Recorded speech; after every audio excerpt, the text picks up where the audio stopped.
This is Coraline, Lesson 4, Chapter 4.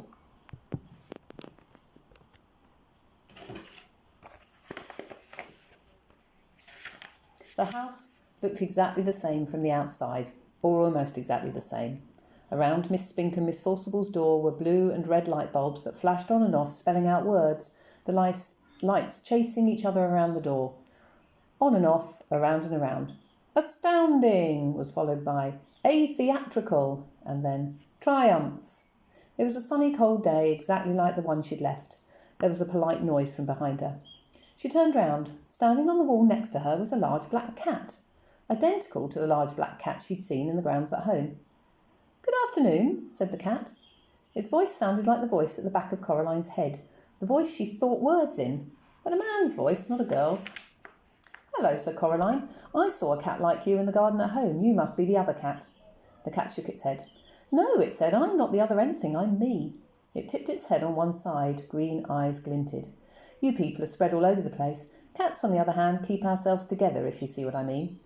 "I suppose, but if you're the same cat I saw at home, how come you can talk?" "Cats don't have shoulders, not like people do." But the cat shrugged in one smooth movement that started at the tip of its tail and ended in a raised movement of its whiskers. "I can talk." "Cats don't talk at home." "No," said the cat. "No," said Coraline.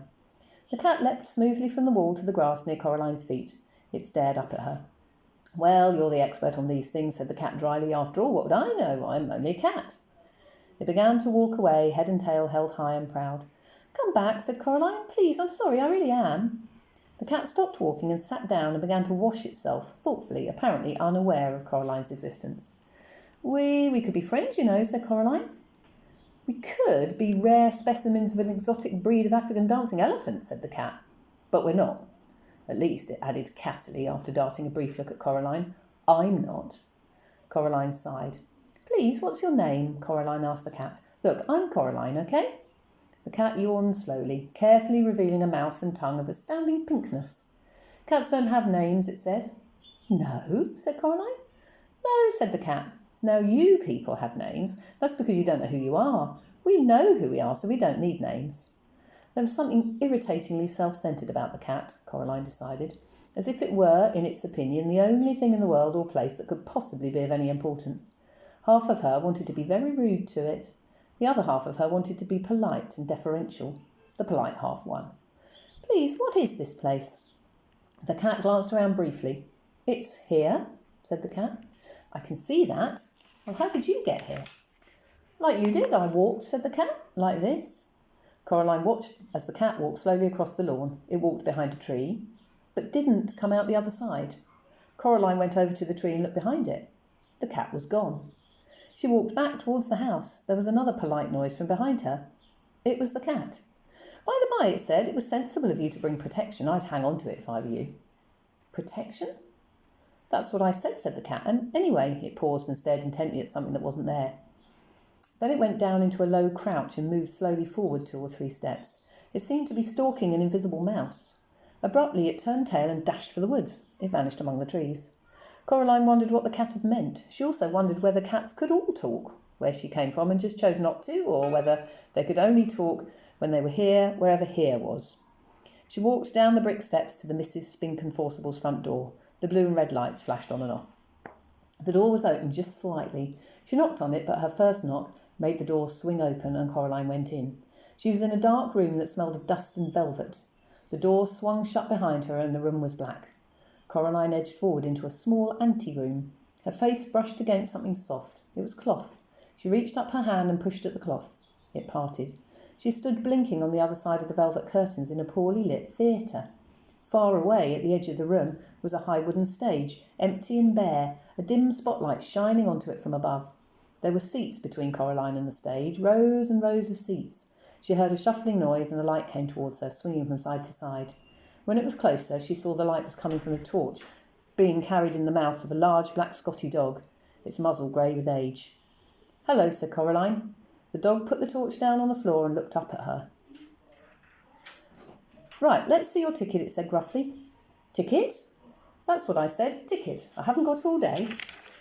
You know, you can't watch the show without a ticket. Coraline sighed. I don't have a ticket, she admitted. Another one, said the dog gloomily. Come in. Here, bold as anything. Where's your ticket? Haven't got one. I don't know. It shook its head, then shrugged. Come on then. The dog picked up the torch in its mouth and trotted off into the dark. Coraline followed. When it got near to the front of the stage, it stopped and shone the torch onto an empty seat. Coraline sat down and the dog wandered off. As her eyes got used to the darkness, she realised that the other inhabitants of the seats were also dogs. There was a sudden hissing noise from behind the stage. Coraline decided it was the sound of a scratchy old record being put onto a record player. The hissing became the noise of trumpets, and Miss Spink and Miss Forcible came onto the stage. Miss Spink was riding a one-wheeled bicycle and juggling balls.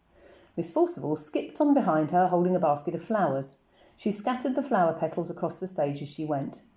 They reached the front of the stage, and Miss Spink leapt nimbly off the unicycle, and the two old women bowed low. All the dogs thumped their tails and barked enthusiastically. Coraline clapped politely. Then they unbuttoned their fluffy round coats and opened them, but their coats weren't all that opened. Their faces opened too, like empty shells, and out of the old, empty, fluffy round bodies stepped two young women. They were thin and pale and quite pretty and had black button eyes. The new Miss Spink was wearing green tights and high brown boots that went most of the way up her legs. The new Miss Forcible wore a white dress and had flowers in her long yellow hair. Coraline pressed back against her seat. Miss Spink left the stage, and the noise of trumpets squealed as the gramophone needle dug its way across the record and was pulled off. This is my favourite bit, whispered the little dog in the seat next to her. The other Miss Forcible picked a knife out of the box on the corner of the stage. Is this a dagger that I see before me? She asked. Yes, shouted all the little dogs. It is. Miss Forcible curtsied and all the dogs applauded again. Coraline didn't bother clapping this time. Miss Spink came back on. She slapped her thigh and all the little dogs woofed. And now, Miss Spink said, Miriam and I proudly present a new and exciting addendum to our theatrical exposition. Do I see a volunteer? The little dog next to Coraline nudged her with its front paw. That's you, it hissed. Coraline stood up and walked up the wooden steps to the stage. Can I have a big round of applause for the young volunteer? Asked Miss Spink. The dogs woofed and squealed and thumped their tails on the velvet seats. Now, Coraline, said Miss Spink, what's your name? Coraline, said Coraline. And we don't know each other, do we? Coraline looked at the thin young woman with black button eyes and shook her head slowly.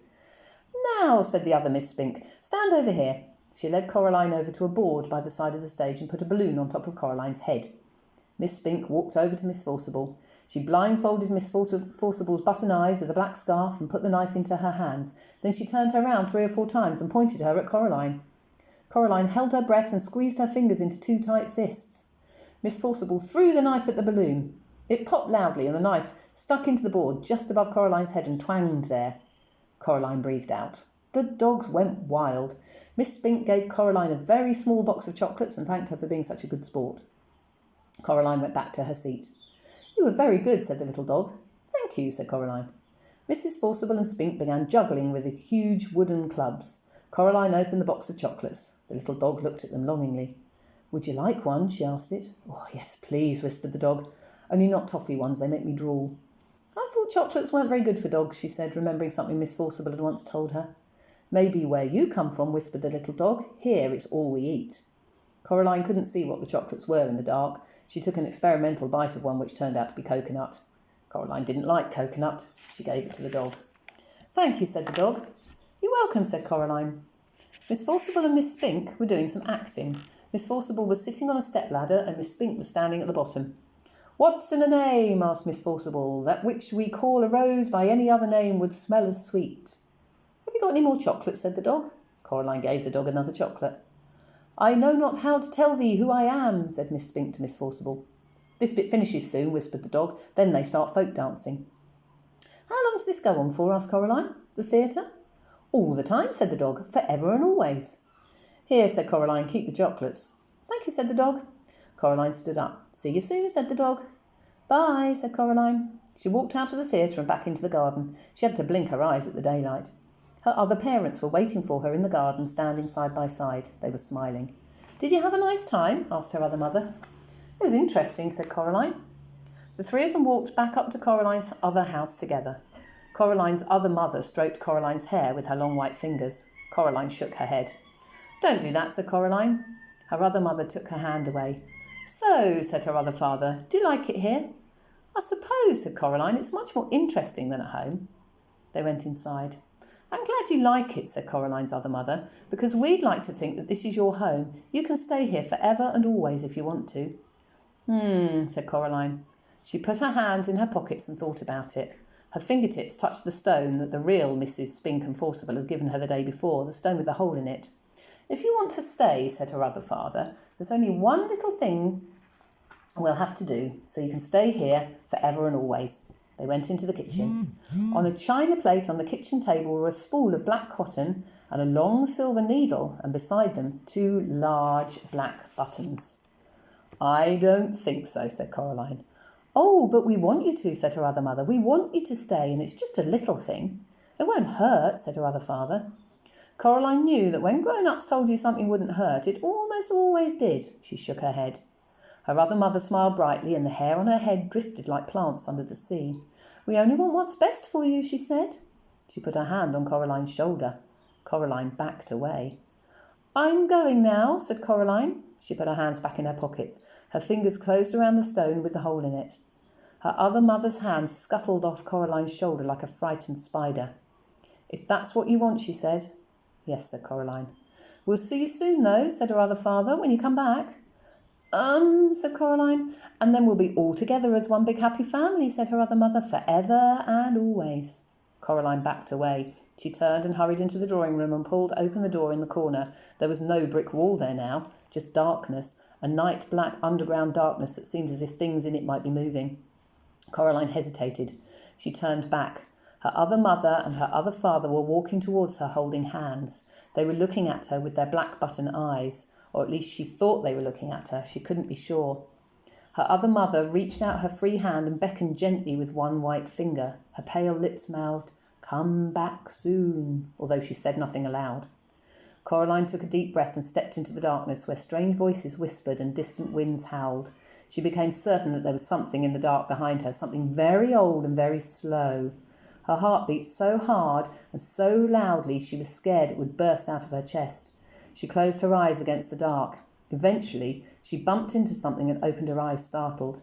She had bumped into an armchair in her drawing room. The open doorway behind her was blocked by rough red bricks. She was home. There's a picture at the beginning of the chapter of Miss Spink and Miss Forcible as they came onto the stage. Now, if you go onto the VLE, you'll find the next piece of work, which will be entitled Coraline Chapter 4, and that's to do with dialogue. So go onto the VLE before watching the next video. Bye!